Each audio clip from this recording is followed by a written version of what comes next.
Well, if you've been watching Agents of S.H.I.E.L.D., you've seen just kind of really a progression in the show. It's getting really good, I think. And we saw last week the unleashing kind of the Secret Warriors. Hydra is trying to get to this mysterious planet to get a Inhuman to come back who's been exiled. It's kind of what it looks like. It's kind of hard to see if that's really the case of it. So what it is doing is it is now bringing in the idea of the Inhumans. And what we've been doing is a series of videos, because I think most people are like me. There are people out there who are sweaties, and I'm using air quotes, and a sweaty is really kind of your comic book geek that knows everything about everything with the comics and will correct you on any minor point. But I think most people are like me, where you enjoy the genre of these comic book movies and how good they're getting, and you want to know more about it, okay? And so Inhumans, you may be like, what is an Inhuman? I don't know. An Inhuman, and you can see in the other videos, is kind of replacing the idea of mutants, the X-Men. And so the Inhumans, and that's what we're dealing with in Agents of S.H.I.E.L.D., are these newly formed mutants, but they can't say mutants anymore because Fox owns the right to that with the X-Men. So they're calling them Inhumans. And we have this whole new race of Inhumans that are popping up that you see in Agents of S.H.I.E.L.D. And on the moon is this royal family of Inhumans in the secret fortified city that are considered royalty. And we've kind of been going through and breaking down each one. And the next one I want to talk about is a woman who is a part of the royal family, and her name is Crystal. Crystal's going to be kind of an interesting character because the royal family is really big on protocol and tradition in certain ways that you do things because they're royal, they're regal. Crystal, who's a member of this, will break protocol. She is the daughter of Quellan and Amber, and she lived in the city, Atlantean, with the rest of the other royal Inhuman family, but they were forced out of this refuge by a guy named Maximus, and we'll get to him later. While she's out in the outside world, she comes in contact with the Fantastic Four.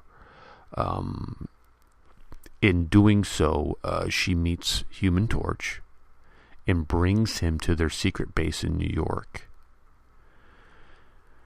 She left New York with her family members to escape the Seeker, but became trapped inside Maximus' negative zone barrier that was put around the Great Refuge. She falls in love with the Human Torch, and although their romance was blocked by a literal barrier, like this physical barrier blocking them from becoming together that's around the Inhuman city, she's eventually freed from the negative zone and returns to the royal family and lives outside of the world.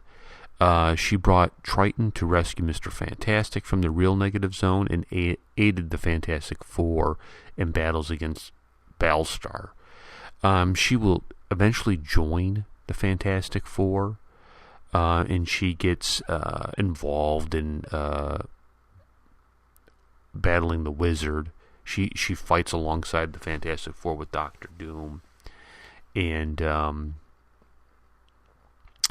she falls under the control of Diablo, and is used against her will. Kind of a mind control. Think Jessica Jones and Purple Man. Later, it's revealed that she had rescued a dying Quicksilver. She chooses Quicksilver over the Human Torch as her true love, and she marries Quicksilver. She gives birth to her daughter Luna, and this kind of will change Quicksilver, because Quicksilver now will become an expert with the Inhumans, and he's brought in various times to help the Avengers, to help the government, to help different powers and nations understand what they're dealing with, who's the good guy, who's the bad guy. So she's kind of an important element in this.